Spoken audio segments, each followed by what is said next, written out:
Hey, what's going on everyone? It's me, Jemerson. Welcome back to another video. So today we're going over the recent chapter of JUJUTSU KAISEN, chapter 258, the decisive battle in the uninhabited demon-infested Shinjuku 30. It's crazy how many, uh, how many chapters of this whole thing has been, like 30 whole chapters of like this battle. It's honestly crazy to see. But like let's get started. Um,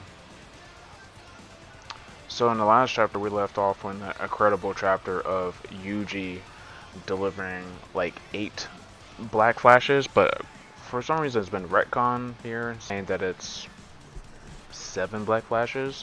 Maybe we have miscounted. Um, pretty much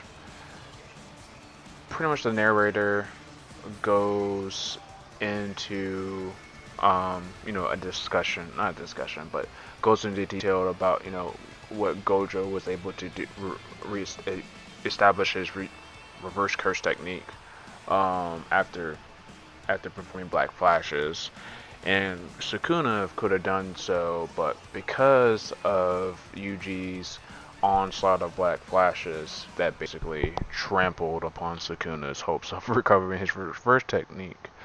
Then we get like a little cut off of like LaRue and Miguel, and it was like Miguel is like trying to recover, and obviously by this panel here, seems like Sukuna is actually got something up his sleeve.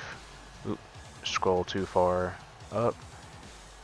And Sukuna pulls out his domain expansion. So at least with these black flashes, he was able to pull out his domain expansion. And it looks like Sukuna is on his legs because this domain is looking horrific. And it doesn't even look like it's completed. But I love the way that the narrator, or Gege, like describes everything. The king's domain traveled along the sparks of black, returned to its master. And this is basically one of the things where like Sukuna is like on his last legs, like a dog. The dog like endangered, backed into a corner right now. So he pulled out his domain expansion, and so he was able to pull a domain by altering his hand science and utilizing a part of the brain unaffected by the infinite void. Sukuna employed his curse technique alongside his barrier technique, and as you can see here, this man, let's see, it said, amidst the maelstrom's uncertainties and impromptu binding vows, Sukuna's rush of black flashes allow his malevolent shrine to burst forth once more with no loss in output or range. So he's it's maximum and like maximum output and range. So and as you can see, like the onslaught that he's going, and then they do a little flashback back to the preparation arc, and wait, hold on, yeah, I'm recording. Back to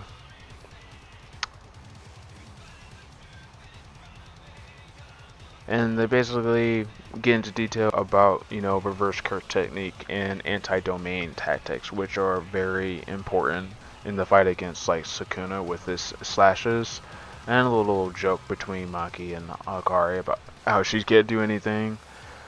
And then Chojo believes him and Yuji will be able to like use reverse curse technique, which Yuji is confused about.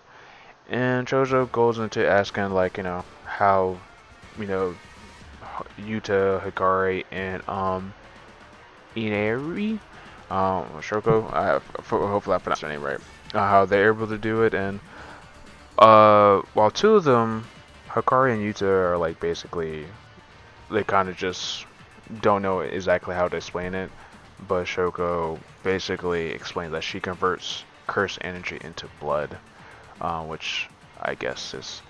But in this chapter, they go into really depth about reverse curse technique, how it works. And I don't think that they've really actually done this, but Gege has done this before. And then pretty much in the next chapter, Chozo basically explains that him and Yuji, like in this panel right here, they basically explain like the downsides of like human beings using blood to curse energy into blood to heal. How like it can, the person being healed can like deny it, reject it, while the person healing could actually not heal, if that makes sense. But basically, JoJo is saying that because him and Yuji are curse womb painting brothers, they have special bodies that can actually ignore the restrictions that regular humans like have. Um, and then apparently they go into saying this, talk about switch training, and Yuji's a bit confused by training. And so I thought initially Yuji could do like a body switch thing, but it looks like it's actually Yui. Hopefully I pronounced his name right too. That does like the body switch, and he goes into detailed about his technique where he can teleport from like people from one place to another one, but he can also teleport people's souls into like another person, like swap places for another person's body, and they can basically learn the technique, like, which is honestly pretty cool. Um, so that's basically how Yuji was able to do, a whole body swapping. So that's how we saw in like the earlier chapters where him and Kusagabe was like swapping, and so basically that's how Yuji. Well, I'm not going to spoil it, but that's how Yuji was probably able to relearn reverse curse technique. He probably swapped out with Chozo, um, judging by like the conversations they had, and then obviously Kusakabe says they and then they mentioned a little bit about Mahito, how he can like swap, but how like it's sort of similar but not. Uh, but Kusakabe kind of kind of like commends Yuji and his growth, and like he was like, what do you think? The way you've been so strong, and then Yuji's trying to be humbled, but there's a little joke that it was Sukuna, and it's honestly true because Sukuna is just a high grade curse. Yuji has been able, his body has been comfortable and been able to like learn all this stuff, and like so basically Yuji's, when Sukuna uses Dismantle and Malevolent Shine, and he might even be able to do Fuga as well, even though he did it once, but Yuji might be able to do Fuga as well, since like Sukuna's been in his body. So I wouldn't be surprised if Yuji can do that later on. And that's how Yuji's able to use like Dismantle or Cleave or whatever it's called. So basically they do switch training, hammering these curse techniques, manipulation of the simple domain, and apparently there's a binding vow preventing simple domain to being taught to outsiders of the new Shadow School, but apparently Mei has a way of preventing that, or bypassing that. And I think the binding vow is like a good question here, because I know with Sukuna's his domain, I don't remember it correctly. I feel like there was like a bounding vow on it for him to like perform it the way he is. He has to use hand signs, and like he was able to make different binding vows. Like I know in the series, binding vows are kind of like this thing where like you have to follow on it unless you or else you will die. And I think it's interesting how like Sukuna and like Mei here saying that they haven't found a way to bypass like these binding vows. And I was watching a stream by like No Operator, and he was talking about it, and he was talking about how maybe it's just the binding vows are there, but they still require like imagination. So like the user, like Sukuna, he is like number one super good, one of a kind genius, and so maybe he's I guess he adjusted his binding vow. Like it's still a binding vow. Like he still has to perform a hand sign or something. But it just is a. But like the hand sign is like for like the situation. Like, cause right now he only really has like one usable hand. But whatever. But yeah, basically they only swap twice. So Chozo and Kusakabe are probably the people that Yuji switched with. And as we can see, Yuji knows the new Shadow Style simple no name domain, and it just goes to show like this Yuji learning this like just bumps him up to like super special grade. It's honestly crazy. Cause we saw how like Kusakabe got like strong. I mean, not strong. He got his ass whooped. Kusakabe, he learned his. No, not how he learned. When he had his fight against Sukuna, this the stuff that the technique, there's this domain, the simple domain, was actually like pretty cool. Like it kind of actually impressed Sukuna a little bit from what we saw. And by Yuji knowing this is like pretty cool. Like that's one of the things, a simple domain that he hasn't had. He hasn't had yet. And this is a cool pose too. This is a cool ass pose too. Um, and honestly, you can see here. This is like I can't wait to see this anime. This is gonna look cool. This is a cool art. Obviously, like I said earlier, the domain, Sukuna's domain, is incomplete. And I find this thing interesting here because I saw this little theory on Twitter, and I guess I'm gonna explain it in a second after this page here. So we can see, Sukuna using not Gojo's hand sign for his domain to activate the Malevolent Shrine. And so I want to go back to what I said about the there's this theory, and it's just a theory, so it may or may not true. But there's this theory that the reason why Gojo was able to use one hand sign to activate his domain when most people use two hands to activate their domain is because I don't know, it was a really good theory. It's hard to explain, but basically Gojo has like the six eyes technique and the limitless void technique, two separate techniques, and so the six eyes was needed in order to process the infinite information of the infinite void technique, or like the limitless technique. That's what it's called, not infinite void. And so, like, I believe that it was saying Gojo. They were saying Gojo was using his optical nerve, not his uh, frontal central cortex lobe, whatever. That's a lot of biological science that I don't really understand right now. But like he was using he was using his optical lobe to like use the domain. Like he was basically delegating parts of his brain to like properly use the infinite void and like use just one hand sign, which is I think it was like pretty cool. And like with the advances of like modern science, it was allow him to be able to do that. And I think Sukuna realized this, and that's why he was able to do one hand sign and use the same thing.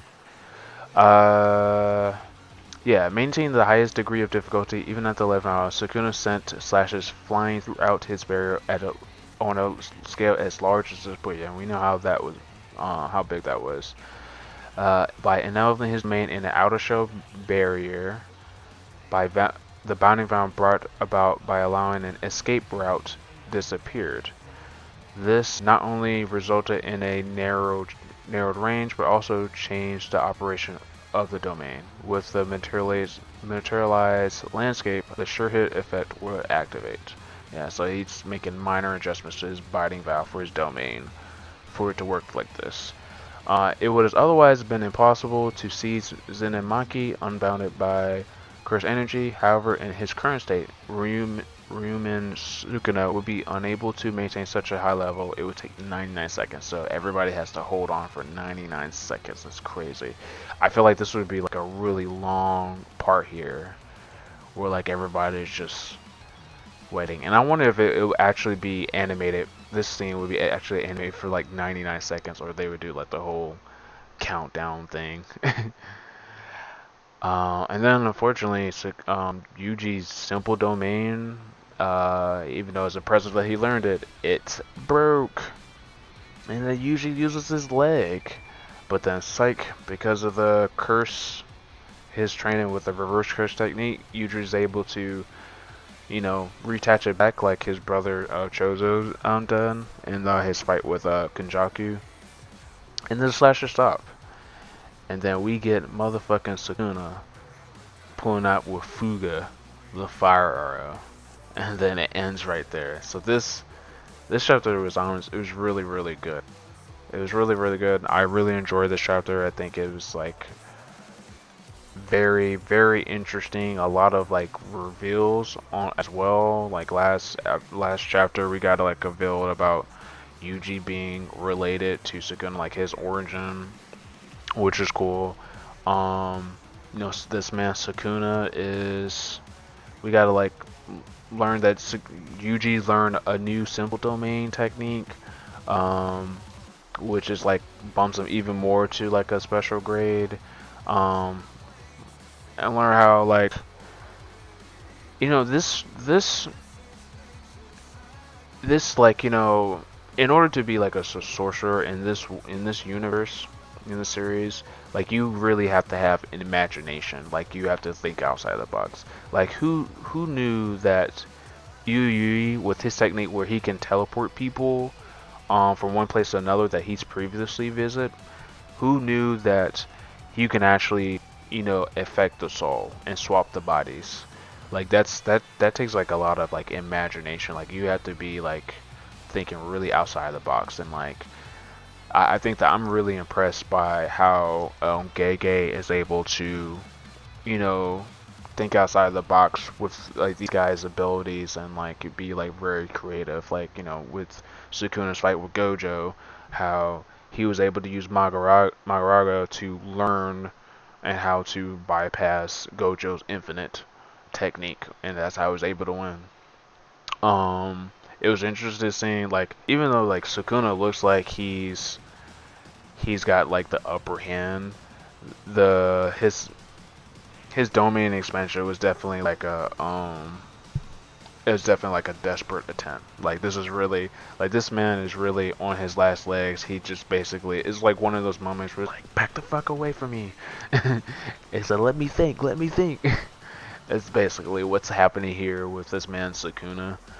Um yeah, and I mean honestly I feel like right now, I feel like ever since Yuji's awakening, this is now the turning point. Turning point here, for like, you know, the rest of the fight. Um, Hopefully we see like Hikari Urame in the next chapter. I'm pretty sure that Yuji might be hit by the fire arrow. He might not. If he does, I feel like Yuji will still like recover. Like he'll probably be burnt up, but who knows. But yep, that's the end of the review. Like I said, this is a really good chapter.